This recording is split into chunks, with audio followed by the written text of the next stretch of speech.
Now, to become a guru,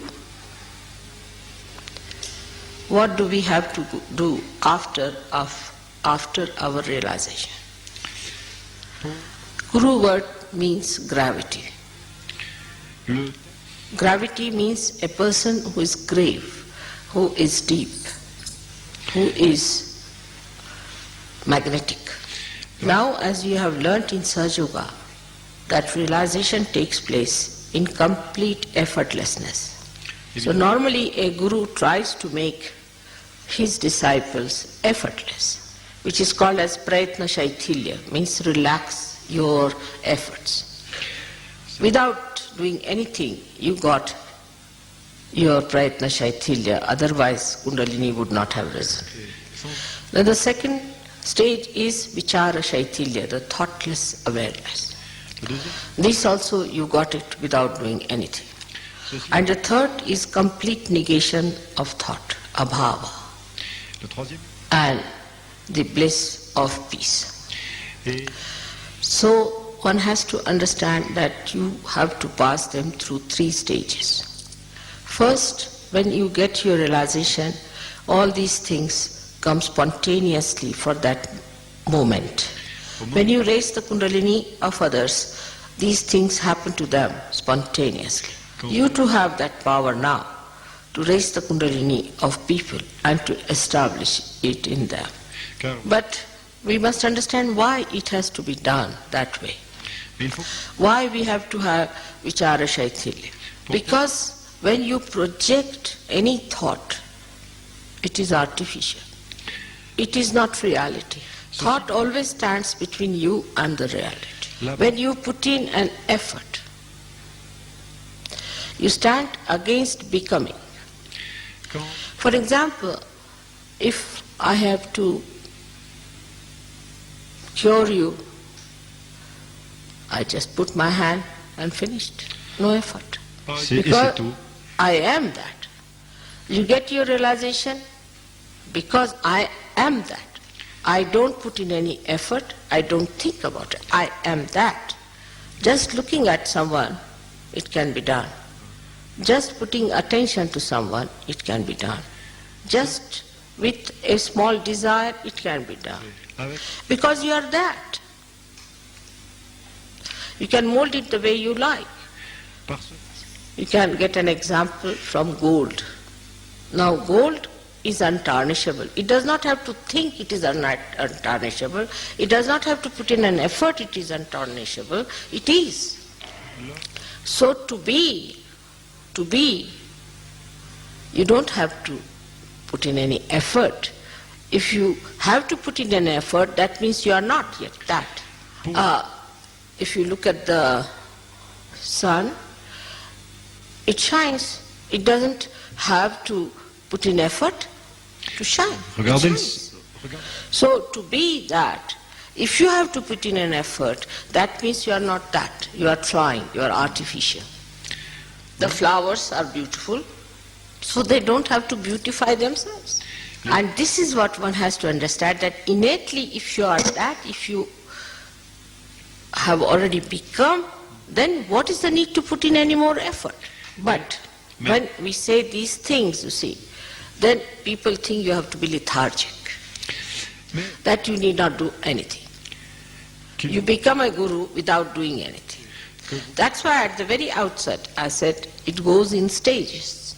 So the first stage is of Sri Ganesha. How he surrenders to the Shakti, to the mother. That is the beginning. If one cannot surrender, that doesn't mean you don't do anything.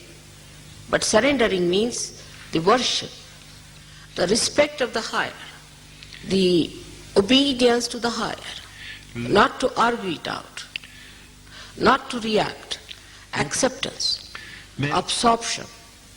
Like a child absorbs the milk of the mother without questioning, sans questionner, without reasoning. sans raisonner. That's why Christ has said, you have to become like children. But if you are questioning, then you are no more a child. So first is the state which you have to develop, is the childlike state. But child, which is a realized child, which has to have a gravity. If you can develop childhood first, then everything takes proper course. Because maturity cannot take place unless and until you start from the very beginning. And gravity means maturity, not frivolousness. So now the quality of Ganesha, as you know, is that he has viveka, means he has discretion. He has means he is discretion. So try to develop your discretion power so that Sri Ganesha gives you the wisdom, subuddhi, wisdom. And this is why you have to have a dependence on Sri Ganesha. So at this point you have to make a negation of efforts. Like whatever are efforts anti-Ganesha or anti-innocence must be negated. So the negation of effort is to be achieved by negating whatever is the effort, means the effort of negation. So in the beginning you will not be effortless. You will have to put in effort for that. Like Christ has said, thou shalt not have adulterous eyes. So how do you make your eyes innocent? In Sahaja Yoga we have a method by which we try to distract our eyes from effort that makes it adulterous. Like we try to put our attention, our eyes on the Mother Earth, on the grass, on the trees. So the avoidance, the avoiding of the effort itself is effort. So those people who have come now recently have to understand also that they have to put in all kinds of efforts to stop the efforts. For example, some people are used to very comfortable life. They may talk of all kind of renunciation. When it comes to comfort, they want to have comfort. Such people should try to get out of the habit of comfort. Sleep on the ground, sleep on the Mother Earth. Some people have an attention which is all the time looking this side, that side, cannot see to one point. So fix your attention. So gradually you will find, you will discipline yourself. So the effort that you put in is very important in the beginning of Sahaja Yoga.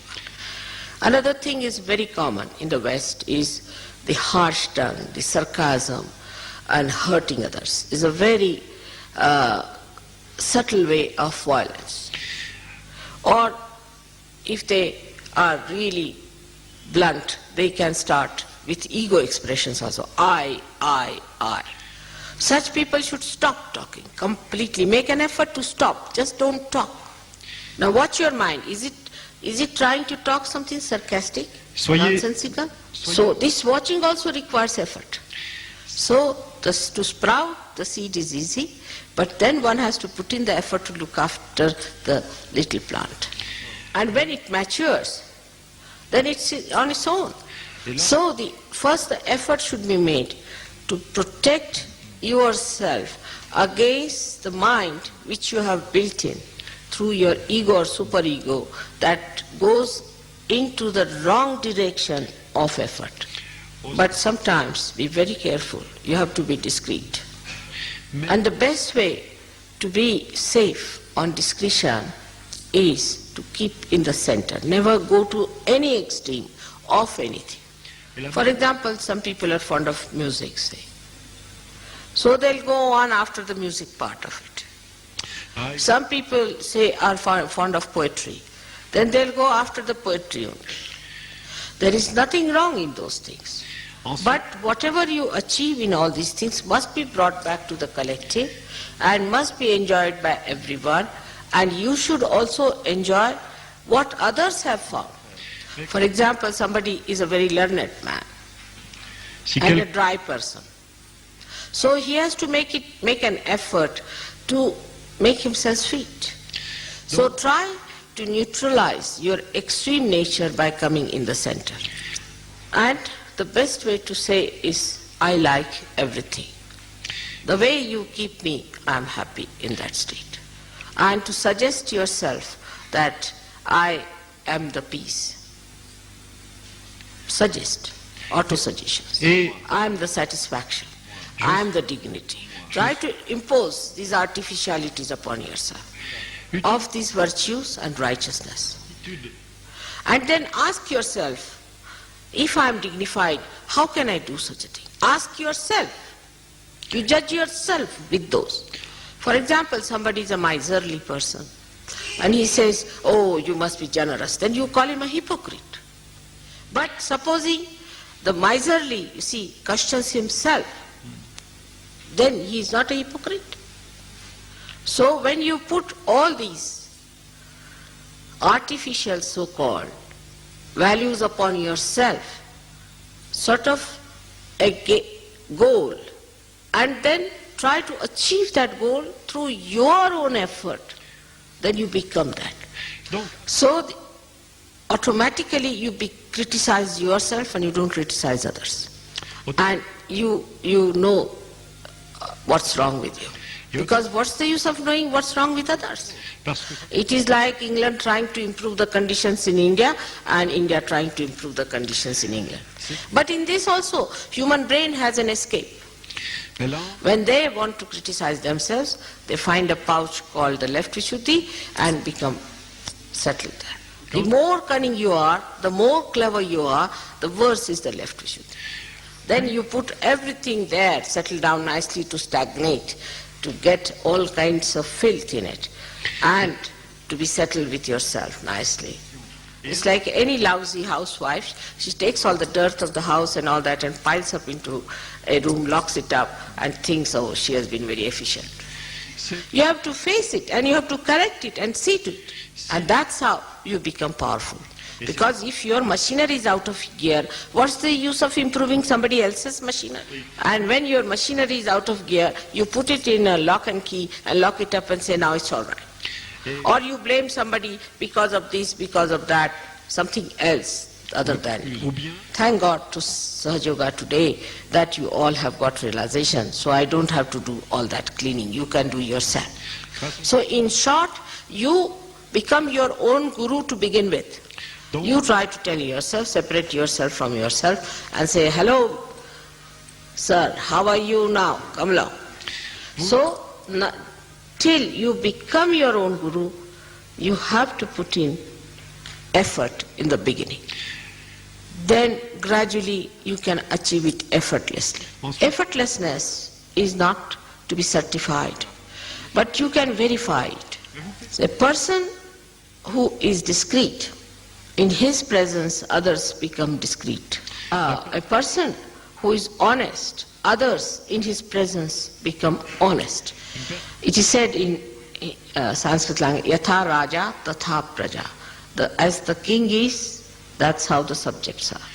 When you are the guru, you are the example. You have to be the example. Now, I have seen people who are gurus, who call themselves gurus in different varieties and different type of lives, like professors, teachers, you can call them not spiritual gurus. They too, when they try to follow a mundane type of life, not of something exceptional, then their disciples lose faith in them. Even political leaders, when supposing a political leader is licentious, he has weaknesses, then the people who try to follow him have no respect. So they too have to have a personal character, a personal value system. So what about the spiritual gurus then? They have to be excellent people. There should be no two type of life, one outside, one inside. When the outside and inside becomes one, then it is effortless. c'est And that is what one has to do, the inside and the outside. One has to work it out from inside. For that, you cannot bring the outside inside, but inside has to go outside. So this is the beginning of Antar Yoga, the inner yoga. c'est- At the second stage, you have to become thoughtless. This is very important in the West because they live in thoughts. They don't have other problems of a gross nature. For example, they are brought up in such a way that they are frightened of law. They are brought up this way, they'll keep all their carpets clean, everything clean, you see, very particular about keeping every place clean. All the gross things they keep clean. And then when they try to adjust themselves, they adjust within. Outwardly they are gentlemanly, but inside, in their thought, they are not clean. In their behavior, they are not clean, their eyes are not clean. It's poison inside. And they like that poison to be taken out. Sometimes it comes out as sarcasm. It comes out as their sinister acts of aggression on other countries. They may plan out the complete destruction of the world. And they don't think there's anything wrong in it. Because it's an ideology for which is a thought they are fighting for. As long as there is an ideology, there's a thought, there's some sort of a sublime talk, then they can do what they like. This filth is very sophisticated. Like the people who don't take their baths can use some artificial things to get a fragrance. Inside has to be clean. And that's why first the efforts are to be made to have good thoughts. Watch your mind. How does it think about others? I would say racialism is one of the diseases of the same thing. I've seen people who are very well placed, sophisticated, wear immaculate dresses. When it comes to a person from a developing country or from, say, another color complexion, they come out with a remark. Even if they are Sahajogis, I've seen that.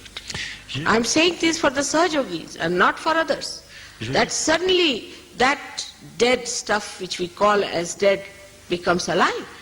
So the mind is dirty, full of lust, greed, and anger, jealousy. And that's why we have to be very, very careful. Those people have become sophisticated, their weaknesses have also become sophisticated. And that's why jealousy is a common disease. Like the other day I asked someone why the father is angry with the son and with his own brother. So the answer was because the brother is looking after the son in London. Normally any person should be thankful that somebody is looking after my son in my absence. But the fellow is jealous because of possessiveness. And the possessiveness comes out of insecurity. And insecurity comes within us because we make others insecure. There are many reasons for insecurity, but one of them is because we are ugly and we see that ugliness in others. Now this inside filth has to be taken out with greater effort than the outside filth. That inside filth you can watch and see within yourself. Some people try to dominate others, to tell them things, just for the bossiness of it. Now watch out. First of all, have you bossed yourself enough? Have you mastered yourself enough? Are you master of your own, or you are still lacking in that? Those who have not mastered themselves want to have others to master them. But the one who is the master of oneself need not master anyone. He becomes the master. Il devient le maître. He doesn't have to put in any effort, he masters. And there are so many tricks by which he can master. So many things by which he can correct. He may not say, he may not do anything, but just he manages. Everyone learns a lesson without his doing anything about it. But they know that somebody is a master of masters. Maybe such a person will be very unassuming, simple, innocent looking, but that's Mahamaya. That's the illusion. So the person who is that power doesn't want to show it outside. On the contrary, it shows in such a way that people know it. I mean, the way things happen in life, we start understanding that we don't have to put up any show. Someone knows everything. When we have someone like that, try to follow. So in the third stage, the effort should be to follow your guru, who is a Sadguru. Now, that one becomes the one, a pattern which you have to follow. It's not outside. You have to follow the inside. When you become the guru, become the guru. Ainsi You qu'on- become. It's such a short method, just to become. Now if you face yourself, you'll know that there are still some steps you have to cross to become. Even now when I'm lecturing to you, you are thinking of others. Oh, mother is talking about him. Not about yourself. That is how one has to take it inside, the absorption from your guru, that you have to see yourself. So today I have tried to explain to you the different stages of Guru Pada, the state of Guru. One has to know that stage by stage it happens to you and you do not become a hypocrite. But you become real. And the reality is shown by its own being. Et là, That is how you become. So understand the reality within yourself, face it, solve it. Once you develop that, then you know the others in the real way une fois que and not artificially. et non pas. And then the enjoyment is complete. Et Look alors, at yourself, help yourself, Faites face à vous. and try to rise higher and higher, Yes. to become yourself. Essayez de monter. When you become yourself, then you become the Guru. But very much depends on your readiness to do it. Mais c'est- And most of all, your honesty and sincerity. Et votre sincérité. May God bless you. Que Dieu vous bénisse.